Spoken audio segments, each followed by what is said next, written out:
কল্পনা করুন এমন একটা যাত্রা যেখানে দলমা বন্যপ্রাণী অভয়ারণ্যের বুনো ফিসফিস ধীরে ধীরে মিলিয়ে যায় জলপ্রপাতের ছন্দময় সুরে। দলমা থেকে দশম জলপ্রপাতের এই রাস্তা এক অভিযানের প্রতিশ্রুতি দেয়, যেখানে আছে শান্তি, রোমাঞ্চ এবং টুকরো টুকরো জাদু। ব্যাগ গুছিয়ে দলমা ছেড়ে আমরা শুরু করেছি এক সকালের রোড ট্রিপ, যা আমাদেরকে নিয়ে যাবে সবুজের অরণ্যে, প্রাচীন মন্দির এবং গ্রামীণ ভারতের হৃদয়ে।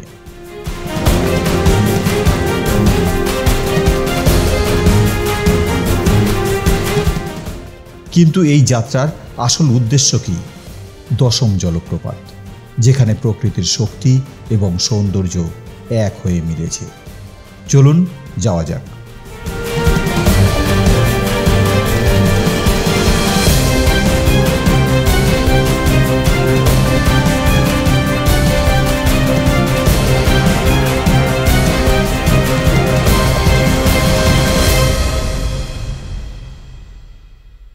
एक सर यहाँ है इटखोरी जगह का नाम। वहाँ पे मंदिर है माँ भद्रकाली का। उस जगह का म्यूजियम है ना, उसमें सर कम से कम 1500 साल पहले का सामान सब रखा हुआ है। अच्छा। जो उसमें मंदिर का पिलर का ऐसा ऐसा काम किया हुआ है ना, जो आज के डेट में संभव नहीं है। तो म्यूजियम में काफी चीज है सर। उत्तराखंड जाइए। उत्तराखंड डर से नहीं जाते हैं सर। किसका डर? अरे मत बोलिए, वहाँ पानी गिरता है, पहाड़ गिरता है, पता लगा भगवान के पास हम ही चले। विंटर में जाइए। बड़ी दिक्कत है। सब कुछ मिल जाएगा आपको, पहाड़, मंदिर, वहाँ हर चीज है। आगे यहाँ राइट हैंड लेफ्ट हैंड पे साईं बाबा का मंदिर है। अच्छा। बहुत प्रसिद्ध मंदिर, बहुत पुराना मंदिर है। রাস্তার ধারে এগোতে এগোতে শুধু পিচ ঢালা পথই নয়, চোখে পড়বে গল্পের খোঁজ। রাস্তার পাশে দাঁড়িয়ে থাকা প্রাচীন মন্দিরগুলো যেন বিশ্বাস এবং ইতিহাসের নীরব সাক্ষী। প্রতিটা মন্দির যেন ডাকছে ভক্তির গল্প শোনাতে। আপনি কি থামবেন আশীর্বাদ নিতে, নাকি রহস্য রেখে যাবেন পেছনে?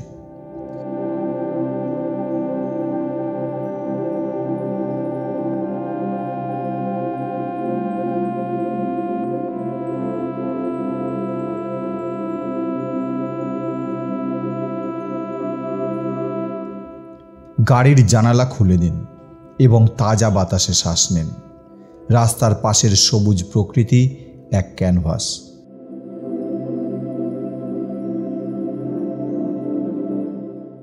উঁচু গাছ, দোল খাওয়া ঘাস এবং মাঝে মাঝে বুনো ফুলের ছোঁয়া। প্রকৃতি যেন বলছে, ধীরে চলো, যাত্রাটা উপভোগ করো। আর বিশ্বাস করুন, আপনি সত্যিই তা করতে চাইবেন।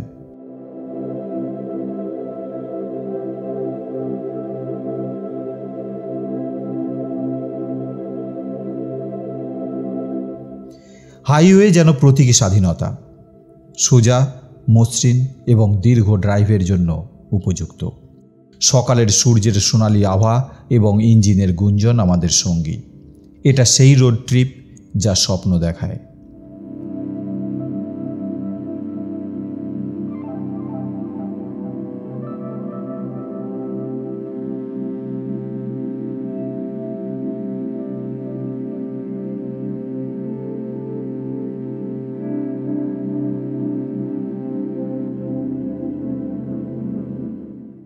এটা এমন কিছু যা প্রতিদিন দেখা যায় না। হাতিদের আন্ডারপাস, এটা মানুষের এবং বন্যপ্রাণীর সহাবস্থানের একটা উদাহরণ। দলমার বন্য দানবেরা যাতে অবাধে ঘুরে বেড়াতে পারে, তার জন্য তৈরি এই অনন্য স্থাপত্য। এটা আমাদের মনে করিয়ে দেয় যে রোড ট্রিপেও প্রকৃতি আমাদের অবাক করে দিতে পারে। इस हाईवे पे ऐसा 3 पुल बनाया गया है। अच्छा। इसी हाईवे पे जो हाथी अंडरपास है, एक आपका दलमा जो है ना, उससे पहले आपको पुल मिला होगा बड़ा सा। उस पुल के नीचे भी हाथी अंडरपास दिया गया है। अच्छा। ये हाथी रोड में ना आके नीचे से निकलेगी। अच्छा। ये भी हाथी अंडरपास दिया गया है। हाथी अंडरपास। यहाँ से प्रेशर हॉर्न बजाना नहीं है रात को, कभी भी हो जा सकती है, उसका अपना मर्जी है। अच्छा, ये जैसे हाथी निकलता है ना, यहाँ के जो आम पब्लिक है ना, वो आग जला के उसको भगाता है। नेचर से बहुत नुकसान करता है। क्रॉप्स हम्म। নষ্ট হয়ে যায়। आदमी लोग यहाँ का चाहता है कि हाथी नहीं है। খেতেই আসে ওগুলো। রাস্তার পাশের গ্রামীণ হাটে জীবন যেন রঙিন হয়ে ওঠে। কৃষকরা তাজা ফসল বিক্রি করেন, কারিগররা তাদের শিল্প প্রদর্শন করেন এবং বাতাসে ভেসে বেড়ায় গল্পের মিষ্টি গন্ধ। এটা গ্রামীণ ভারতের হৃদয়ের এক ঝলক, সরল, খাঁটি এবং আত্মায় ভরা।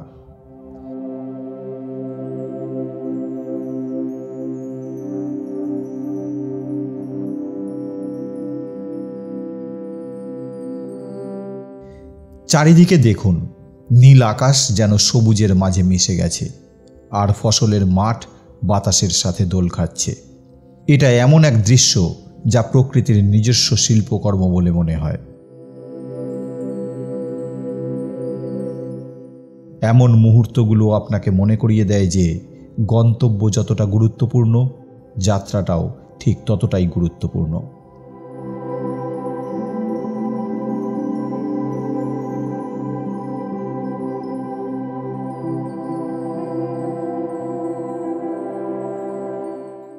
এই যাত্রার মাঝেই আছে এক আধ্যাত্মিক পথের পীঠস্থান, প্রসিদ্ধ দেউড়ি মন্দির।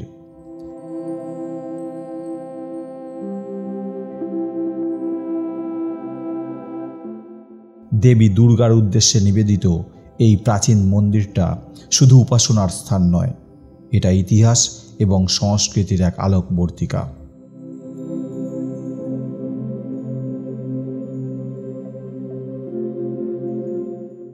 আপনি কি কিছু মুহূর্ত এখানে কাটাবেন তার ঐশ্বরিক শক্তি অনুভব করতে?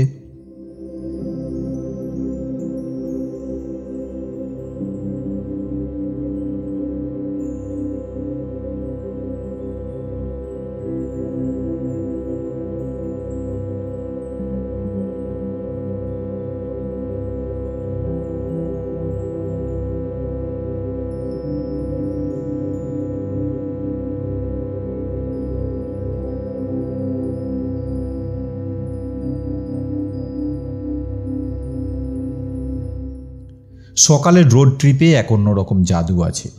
পৃথিবীটা যেন একদম তাজা, বাতাসে একটু ঠান্ডা ভাব, আর বাতাসে ভাসে এক অ্যাডভেঞ্চারের প্রতিশ্রুতি। আর আমরা যতই দশম জলপ্রপাতের কাছাকাছি যাই, উত্তেজনা ততই বাড়ে।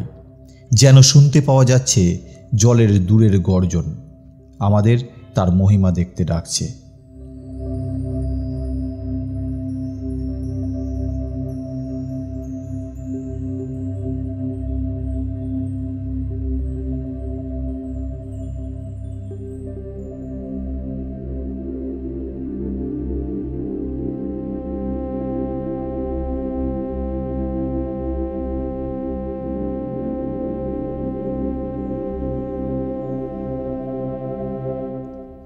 রাস্তার পাহাড়ের মাঝ দিয়ে এগোতে এগোতে দৃশ্যপট বদলে যায়।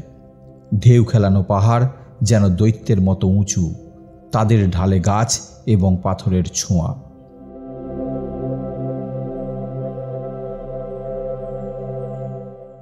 এটা আমাদের মনে করিয়ে দেয় যে কখনো কখনো সবচেয়ে সুন্দর পথগুলো হলো সেই পথগুলো যা বাঁক নেয় এবং ঘুরে যায়, এবং প্রতিটা বাঁকে দাঁড়িয়ে থাকে আলাদা আলাদা মন্ত্রমুগ্ধ সৌন্দর্য।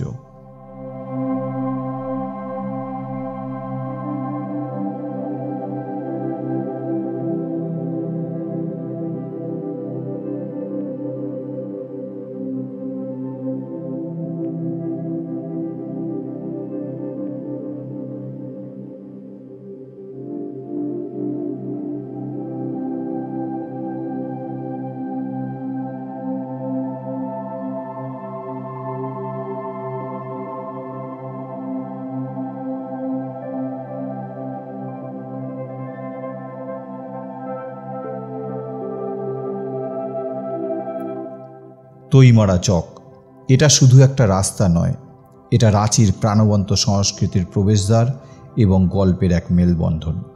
এখানে থামতে পারেন এবং অনুভব করতে পারেন শহরের স্পন্দন।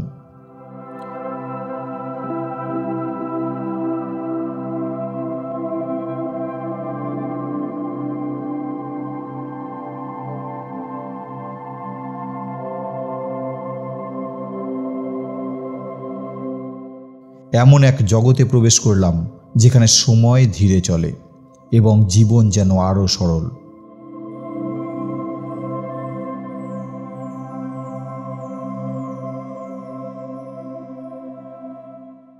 গ্রামের পরিবেশ হলো মাটির ঘর, চলতে থাকা গবাদি পশু এবং রাস্তার পাশে খেলতে থাকা শিশুদের এক পটচিত্র। এটা আমাদের সরলতার সৌন্দর্যের কথা মনে করিয়ে দেয়।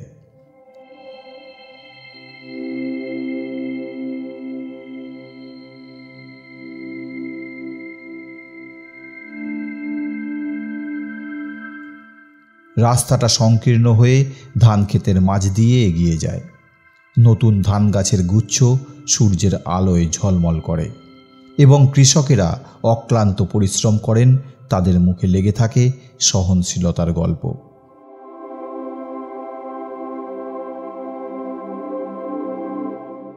এটা এমন এক দৃশ্য যা আমাদের বিনয়ী করে তোলে, আমাদের গ্রামীণ জীবনের ছন্দে ফিরিয়ে আনে।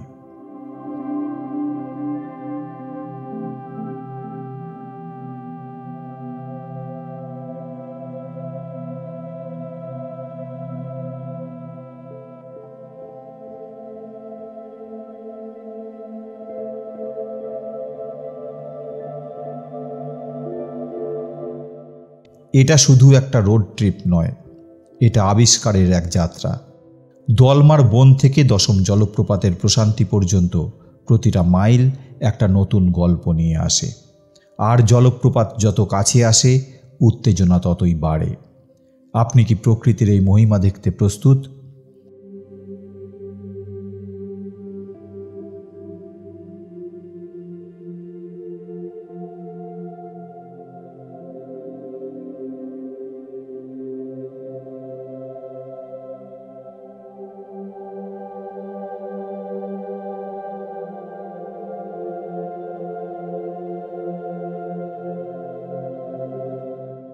ধান ক্ষেতের মাঝে দাঁড়িয়ে আছে গ্রামের বাড়ি, যার দেওয়ালে প্রজন্মের গল্প লেগে আছে। রান্নাঘর থেকে ধোঁয়া উঠছে এবং তাজা রান্নার সুবাস বাতাসে ভাসছে। এটা জীবনের এক ঝলক, কাঁচা এবং আনফিল্টার্ড। আপনি কি থামবেন তাদের একটু হ্যালো বলতে?